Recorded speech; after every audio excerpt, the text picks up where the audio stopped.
如果你有產後脫髮、工作壓力大，甚至乎你覺得自己本身頭髮就少，今日我就同你講下我親身用過覺得最有效改善頭髮嘅方法。我試過新髮洗頭水，試過療程忍痛忍貴，俾足耐性，但係冇一次效果係明顯嘅。頭髮生長唔係單靠一支洗頭水就可以解決㗎，真正嘅關鍵在於頭皮嘅血液循環同埋毛囊有冇被持續刺激。所以我開始用呢一個 Eye Helmet 激光生髮頭盔，原理簡單但有效。佢用低能量雷射刺激技術，即係好安全嘅激光，幫助提升頭皮血液循環，刺激毛囊活力。唔係刺激表面，而係幫毛囊製造一個合適嘅生長環境，重新喚醒返毛囊。用法簡單，冇痛冇藥冇副作用。用嘅時候仲可以解放雙手，邊睇劇邊用，或者邊睇住小朋友邊用都唔係問題。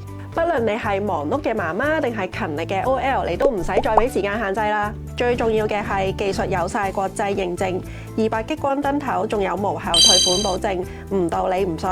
你可以話等下先，遲啲再處理，但頭髮係唔會等你㗎。